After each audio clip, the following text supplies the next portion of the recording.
Bonjour tout le monde, j'espère que vous allez bien. Je vous retrouve aujourd'hui pour une nouvelle vidéo consacrée au film Coming to America.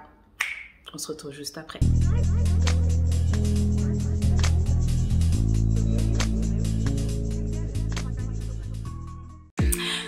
Coucou, donc aujourd'hui j'ai envie de vous parler des tenues du film Coming to America, c'est-à-dire Un prince à New York 2. Je ne vais pas parler du film parce que c'est un bide, c'est un flop, c'était pas nécessaire. J'avais vu vos remarques avant de voir le film sur mon compte Instagram, donc les commentaires étaient unanimes, le film est archi pourri. Ok, donc j'ai mis le film, j'ai regardé et après je crois que j'ai décroché, j'ai fait autre chose. Donc je devais être sur mon PC en train de bosser, tout ça, tellement que le film était pas très intéressant. Donc quand on a vu le 1 et qu'on voit le 2, bon, c'est passé sur Amazon Prime, hein, donc bon, c'est pas trop, il n'y a pas trop de pertes, hein, il n'y a pas de place de cinéma ou autre. Voilà. Donc du coup, par contre, ce qui est vraiment super intéressant dans ce film, c'est les tenues. Vraiment, on a tout un attirail de tenues, de wax, de coiffure extraordinaire. Moi-même, du coup, je me suis parée quelques petites tenues. J'ai d'autres tenues en wax moi-même, mais c'est les tenues d'été et ils sont encore dans la cave. J'ai fait ce que j'ai pu avec ce que j'avais en accessoires là. Donc du coup, je vais vous proposer de découvrir un certain nombre des designers qui ont été choisis par la costumière hollywoodienne afro-américaine Ruth Carter. Et surtout, c'est des designers que vous pouvez retrouver sur Instagram et vous pouvez donc aller les soutenir, choper leurs items et tout. Et voilà, donc je vous laisse découvrir ces magnifiques tenues époustouflantes. Et surtout, dites-moi ce que vous en pensez après. Ciao. Avant toute chose, il faut savoir que tous les costumes ont été imaginés par la costumière Ruth Carter.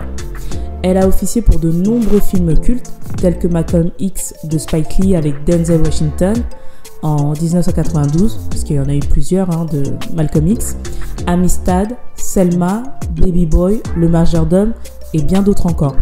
Costumière est entrée dans l'histoire en février dernier. Elle est devenue la première designer costumière afro-américaine à obtenir une étoile sur le fameux Hollywood of Fame sur Hollywood Boulevard à Los Angeles et ce n'est que la deuxième costumière à obtenir cette distinction. Pour le film Coming to America 2, elle a fait appel à pas moins de 39 designers majoritairement indépendants. Pour ma part, moi je vous ai sélectionné 18 designers dont les costumes et bijoux sont juste une pure merveille. Leurs collections sont disponibles à la vente et vous pouvez les retrouver sur Instagram. À savoir également, Ruth Carter et sa team ont réalisé la majorité des croquis dont les costumes ont été imaginés. Elle les a ensuite adressés aux designers qui ont ajouté leurs pattes tout en respectant le modèle de base. Donc, voici les bijoux réalisés par la marque Afia Saki, créée par la créatrice Magdalene Afia Saki, d'origine ghanéenne. La couronne que porte le personnage de la reine Lisa Joffer, interprétée par Lisa McDowell, a été conçue par la marque de bijoux afro-américaine basée en Géorgie, Appetite of a Millionaire. Le collier de 18 carats que porte le personnage Mary Johnson, la maman de Lavelle, interprétée par Leslie John, provient du bijoutier italien Bulgari. Le bijoutier afro-américain Dorian, qui auparavant avait travaillé sur le film Black Panther avec Ruth Carter, a pas mal de bijoux présents sur le film, notamment ceux du visage et des parures sur les vêtements de certains acteurs. L'écrivain, vidéaste, musicien et avocat Wale Oyije, d'origine nigérienne, et le designer Sam Hubler forment le duo Irike Jones. Ils ont notamment bossé sur ce vêtement que porte le prince Lavelle. La marque Jankoa, créée par l'artiste et designer d'origine sibérienne Marusia Vadimovna Kazakova et l'artiste originaire du Burkina Faso, Burkindi, ont bossé sur les vêtements sport du prince Lavelle, interprété par Jermaine Fowler, et la princesse Meka Joffer, jouée par l'actrice Kiki Lane. Les deux créateurs ont repimpé des vêtements Puma pour la princesse.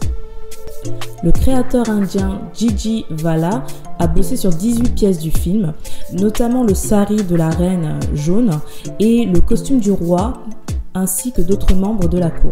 Le label Kadjoé Design, créé par la créatrice d'origine ivoirienne Stéphanie Avoeli, dont les vêtements sont fabriqués en Côte d'Ivoire, a réalisé de nombreuses robes de soirée en wax. La marque de luxe Kiri de l'afro-américain Jamel Mohamed apparaît au cou et au doigt de l'actrice Garcelle Beauvais, qui interprète le personnage de Grace. Le créateur a expliqué avoir créé sa marque suite à une désopilante remarque émanant du CEO d'une marque de bijoux de luxe, qui lui a dit que les véritables marques de luxe ne pouvaient venir que de Paris ou de Milan. Laura DeWitt, designer américaine dont les créations ont été vues sur Beyoncé, Lady Gaga ou encore Shakira, a réalisé quasiment toutes les couronnes de la cour, mais également la somptueuse tenue de la princesse Boboto Easy, interprétée par Teyana Taylor. Loza Maelombo, créatrice ivoirienne basée en Côte d'Ivoire, a réalisé la tenue de la princesse Meka Joffer. Il est d'ailleurs disponible sur le site de la créatrice. Le designer sud-africain Laduma Nzokolo a réalisé plusieurs tenues pour le film avec sa marque Maxosa, notamment celle du roi Hakim Joffer et des servantes.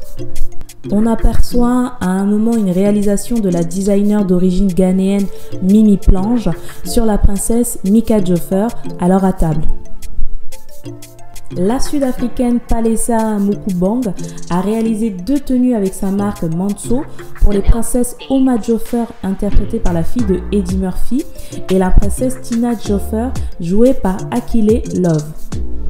La créatrice d'origine camerounaise Claude Kameni a réalisé la robe de mariée du film avec sa marque Lavaille, une robe d'une beauté incroyable. Le créateur afro-américain Sergio Hudson, qui a habillé entre autres Michelle Obama ou encore Kamala Harris, a réalisé la magnifique robe de soirée que porte Leslie John ici. La créatrice et activiste afro-américaine Sewit Sium a vu pas mal de ses créations apparaître dans le film. Je vous laisse admirer par vous-même. Et pour finir, les bijoux de la créatrice ghanéenne Grace Yeboah Ofori avec sa marque True Face by Grace ont habillé les tenues colorées de la marque Kadjoé Design. Voilà, donc cette vidéo est terminée. Donc n'hésitez pas à me laisser vos avis, que ce soit sur le film, que ce soit sur la vidéo, que ce soit sur les tenues, celles que vous avez préférées, etc. Et je vous retrouve pour une prochaine vidéo. Et sur ce, portez-vous bien. Ciao!